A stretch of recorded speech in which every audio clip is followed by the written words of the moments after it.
Hi, this is Tom. Welcome to my channel. I'm going to do a card effect that requires some mental agility. Hope you like it. Okay, to start off with, we will make two piles of 25, or 26 rather. So 5, 10, 15,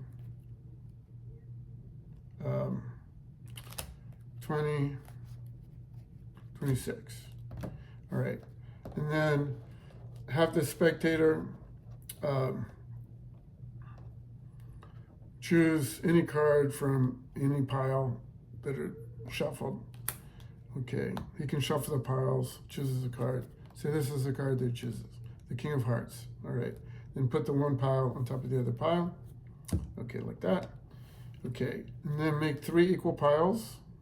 So 1, 2, 3, and then shuffle the edge pile and count the middle pile. All right, so 1, 2, 3, 4, 5, 6, 7, 8, 9, 10, 11, 12, 13, 14, 15, 16, 17.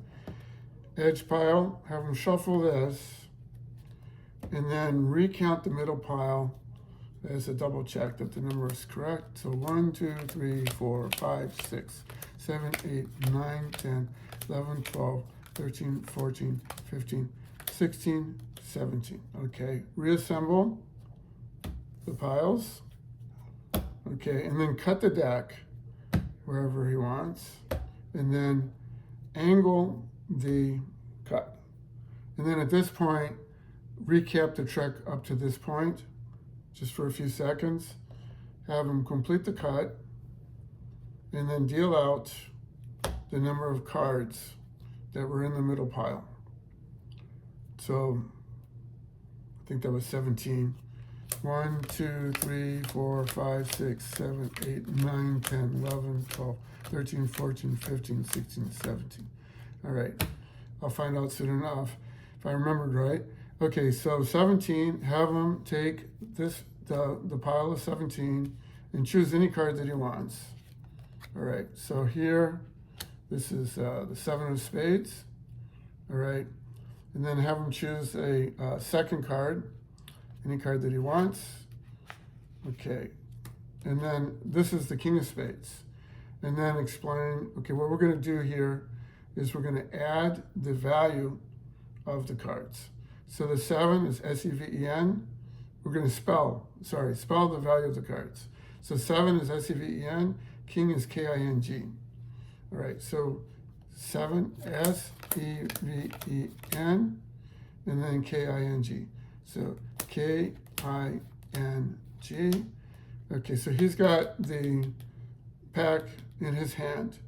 All right, so while he's holding the pack in his hand, then you can just verify S-E-V-E-N-K-I-N-G. All right, okay, and then ask him to turn over the card and say the name of his card.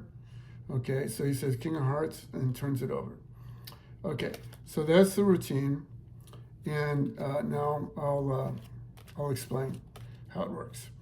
All right, so the deck of cards is just an ordinary deck of cards, and it actually is shuffled, fairly. So this is 20 and then 26. All right, and here we still got the King of Hearts. All right, then when he puts the stack on the one on the other, the card will be the 27th card from the top. Okay, then you do 3 piles, all right, and then count. Shuffle here, all right, and then count. And the reason to count the first time is so you know how many cards are in the middle pack. And we'll see why in a second.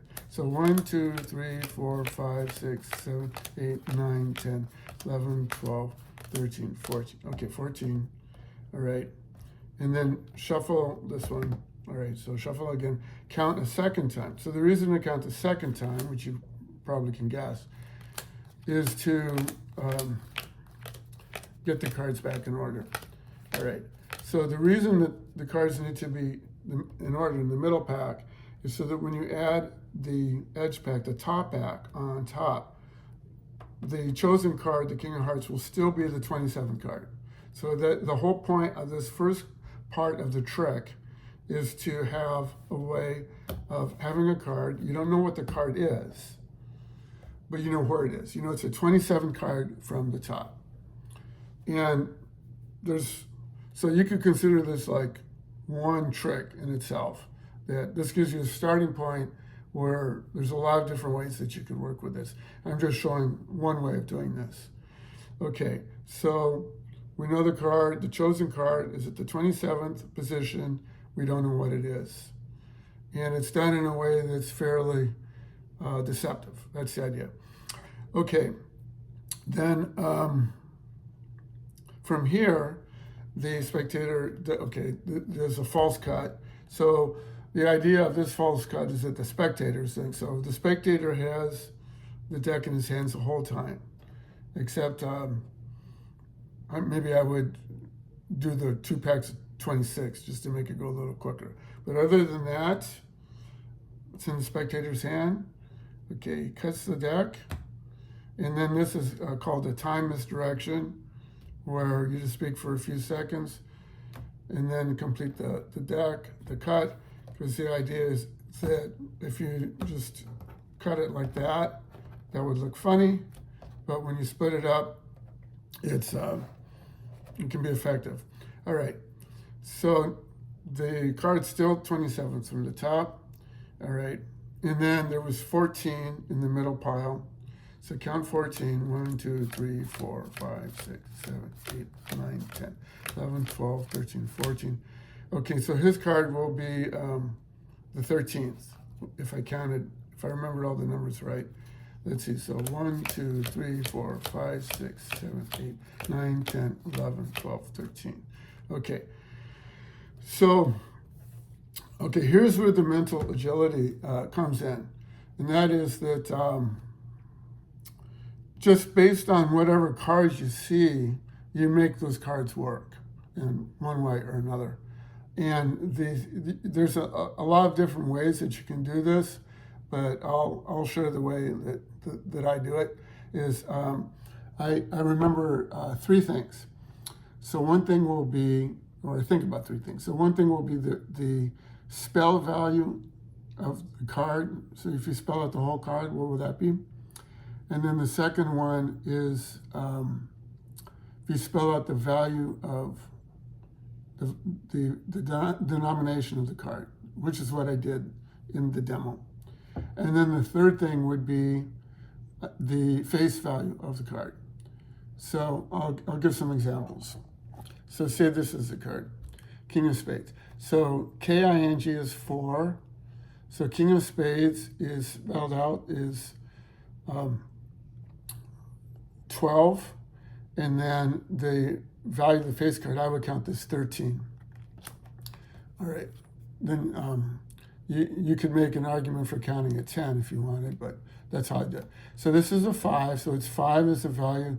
You spell out the value, it's F-I-V-E, that's 4, and a 5 of clubs has 11 if you spell out, all right, and then so on. Now, to spell out the cards, the value of any spelled out card will have 3, 4, or 5 letters. And the value of spelled out clubs will be 10, 11, or 12. Of hearts will be 11, 12, or 13, same with spades. And diamonds will be 13, 14, or 15. Okay, so basically I'm just doing math. And so in this case here, the King of Hearts is the 13th card from the top. So if I turned over a king, that's perfect because the king is 13. So I just have him count to 13. That's golden. All right. Let's say it was a 5 of clubs. All right. So a 5 of clubs would be spelled out would be 11. All right. So that's off by 2. So I'll show a way that you can handle that. So if it's off by 2, what you can do is you can do FIVEOFCLUBS. Again, I'd have the spectator do as much as possible, so the cards are in the spectator's hands the whole time. Okay, now you take the top card and say, show the card, and that's wrong. And then you can say to the spectator, well, it looks like I don't have the magic touch, but I believe you do. And then, they snap their fingers, they turn over the card, and there's the card. So that's a way of handling the situation if it's off by 2. All right, so it can be, if you spells out to 13 cards, in this case, you can spell right to it. If it's 12 cards, it would be the next one. Let me show that one. That one's kind of interesting because this is what happened. This is what I was explaining when I did the demo. So let me make sure that there's 12 cards here. 1, 2, 3, 4, 5, 6, 7, 8, 9, 10, 11. Okay, so here's 12 cards. All right, so it's off by 1. So what I did was I said, okay, you count to 12. So this is them doing it. 1, 2, 3, 4, 5, 6, 7, 9, 10, 11, 12. Okay, so what I wanted to do is I wanted to be concentrating on the pack that's in their hand. And at this point, they've only handled the cards, not me. And so by my double counting here, taking the cards and double counting them, I'm psychologically devaluing this pack. That's the idea. And valuing more the pack that's in their hand. So that when they turn over the card, then it psychologically, it makes some sense, has more effect, more power. That's the idea of doing it that way. Okay, so I've shown how to handle if you are off by 2, too little. If you're off by 1, that's what I just did here. If it's bullseye, okay, do it like that. And then let's say if it's one more. If it's one more, like for example, I've got, say I had 12 cards here instead of 13, and the key card was a king. Okay, so here's the key card. I want to get to the 12th card. Okay, I just add the king, count to 13. All right, that's what you can do if there is, if you're off by 1 high. Okay, so that will get you a lot, about maybe half, maybe a little less than half, something like that. Where the first card will work in one way or another, maybe even a little more than half. Okay, and of these, I think the one where you miss, that's maybe the weakest one. So I would resort to that, like if nothing else worked. So I would say for the first card, if the card were say 13th from the top, or the first time I did it, I think it was 10th. So when it was 10th, I'd be aiming for 9, 10, or 11. That's what I want. So I want the first card to either be a face card of a 9, be the 10, or be a jack, or to spell to 10 or 11. So a 2 of clubs would spell to 10, 4 of clubs would spell to 11, and a 2 or 6 or 10 or ace of spades or hearts would spell to 11. So there's a number of possibilities that would work there. And then if none of those worked, which it didn't when I did it the first time, then I'll use the second card. And so the second card I saw, it added up to 9, and so I went with that. All right, so let's take some practice just to figure out how to make the math work, to get the effect that you want. But most of the time, if you do 2 cards, something will work. And maybe 95% of the time, I'd say at least 95% of the time. But sometimes it won't. And in that case, just do a third card.